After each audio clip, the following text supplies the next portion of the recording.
5 हमशक्ल भाई। पुराने वक्तों में समंदर के किनारे एक गांव था जिसमें एक बूढ़ी औरत अपने 5 जवान बेटों के साथ रहा करती थी। उसके पांचों बेटों की शक्लें एक जैसी थी, जैसे मटर के दानों में पहचान नहीं हो सकती, उसी तरह उनको भी कोई पहचान नहीं कर सकता था कि कौन सा भाई है। कुदरत ने उन्हें मुख्तलिफ खूबियों से नवाज रखा था। सबसे बड़ा भाई अपने मुंह में पूरे दरिया का पानी भर सकता था। दूसरे भाई की गर्दन फौलाद जैसी थी। तीसरा भाई अपनी टांगें जितनी लंबी करनी चाहे कर सकता था। चौथा भाई आग की बेपनाह तपिश बर्दाश्त कर सकता था। पांचवें भाई में सलाहियत थी कि वो सांस लेने लिए बगैर कई घंटे तक जिंदा रह सकता था। बड़ा भाई अकेला दरिया के किनारे जाता और बेशुमार मछलियां पकड़कर घर लाता। मछलियां फरोख्त करके दूसरा सामान ले आता और इस तरह सारे खानदान का वही पेट पालता था। ये सारे भाई अपनी ये खूबियां किसी को नहीं बताते थे ताकि लोग उन्हें अजीब ना समझें। सारे गांव के लोग बड़े भाई की खुशामद करते कि वो उनके बच्चों को भी वो तरीका बता दे जिससे वो इतनी ज़्यादा मछलियां पकड़ लेता है। वो हमेशा उन्हें ये राज बताने से इनकार कर देता। एक दिन गांव वालों को जिद के आगे उसे हथियार डालना पड़े। उसने गांव के कई लड़कों को साथ लिया और दरिया की तरफ चल दिया ताकि वो उन्हें ढेर सारी मछलियां पकड़ने का तरीका समझाए।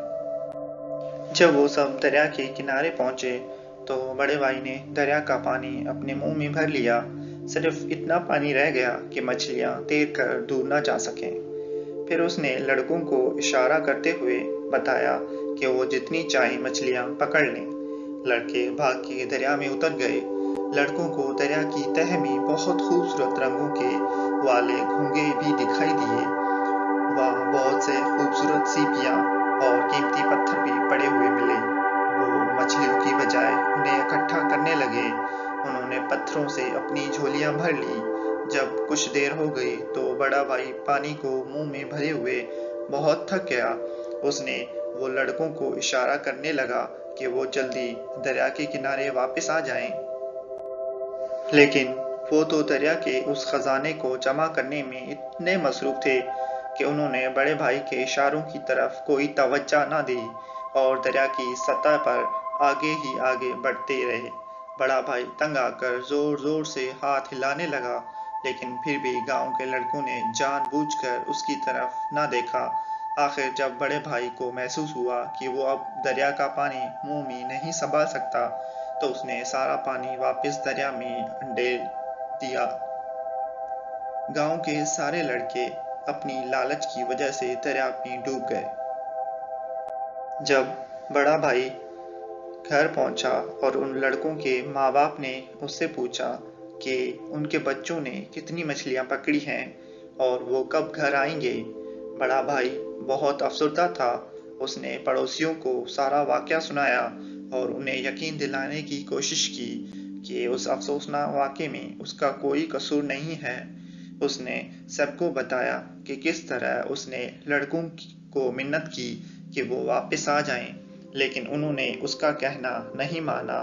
उसे मजबूरन पानी दरिया में दोबारा डालना पड़ा। वैसे भी वो इतना पानी कहीं और नहीं फेंक सकता था, लेकिन गांव वाले बहुत गुस्से में थे। उन्होंने उसकी बात पर यकीन नहीं किया। गांव वाले उसे पकड़ा और घसीटते हुए गांव के मुखिया के पास ले गए। मुखिया को सारी बात बताई तो उसने फैसला करते हुए बड़े भाई से कहा, तुम अपनी जिम्मेदारी पर लड़कों को साथ लेकर गए थे तो ये तुम्हारी जिम्मेदारी थी कि उन्हें वापस भी लाते। इसलिए सजा के तौर पर कल तुम्हारी गर्दन काटी जाएगी। ये सुनकर बड़ा भाई ने मुखिया से दरख्वास्त की कि मरने से पहले वो एक दफा अपनी बूढ़ी माँ से मिलना चाहता है, तो उसने इजाजत दे दी। बड़ा भाई घर आया और आकर सारा मामला भाइयों को सुनाया। उसके छोटे भाई, जिसकी गर्दन फौलाद की बनी हुई थी,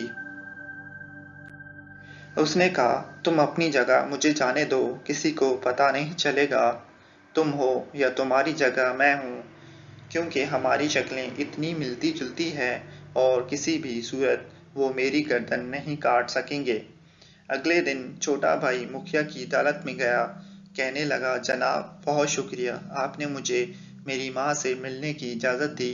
बस अब मरने के लिए तैयार हूँ। फिर छोटा भाई उस लकड़ी के टुकड़े के पास बैठ गया और अपनी गर्दन उस लकड़ी के टुकड़े पर रख ली।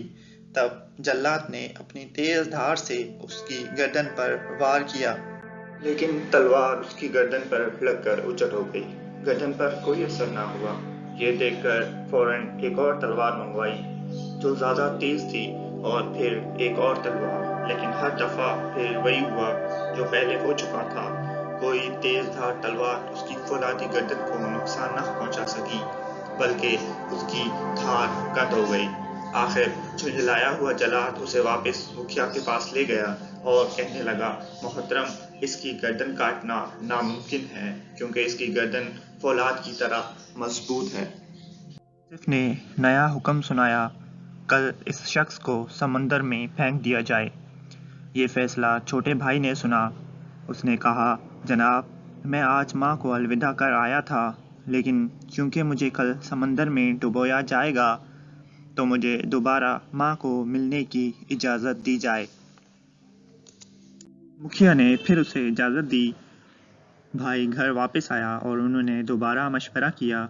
ये सुनकर वो भाई जो अपनी मर्जी से अपनी टांगी लंबी कर सकता था, उसने कहा, सुबह मैं जाऊंगा। लिहाजा अगले दिन तीसरा भाई अदालत जा पहुंचा। किसी को भाइयों की तब्दीली का इल्म ना हो सका। मुखिया के हुक्म पर कुछ लोग उसे कश्ती में बिठाकर समंदर के बीच ले गए और उसे समंदर में फेंक दिया।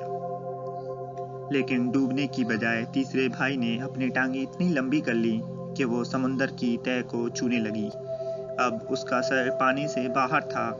उसे निकालकर फिर कश्ती में बिठाया और मज़ीद गहरे समंदर में ले जाया गया। लेकिन उसकी टांगें समंदर की गहराई जितनी लंबी होती गईं, इस तरह वो डूब नहीं पाया। उसे एक दफ़ा फिर मुखिया के सामने पेश किया गया। इस दफ़ा मुखिया ने हुक्म दिया कि इसे उबलते हुए तेल में फेंक दिया जाए। एक बड़ी देग में तेल डालकर उसे गर्म किया जाने लगा। तो उसने एक दफ़ा फिर मुखिया से पूछा कि क्या वो अपनी माँ को मिलकर बता सकता है कि वो अभी ज़िंदा है। मुखिया मान गया। जब उसके भाइयों ने मुसन्नफ़ का ये फ़ैसला सुना, तो चौथे भाई, जिसे आग नुकसान नहीं पहुंचा सकती थी, उसने कहा कि सज़ा वो झेलेगा। फिर जब तेल कड़कने लगा, तो चौथे भाई को तेल में फेंक दिया गया।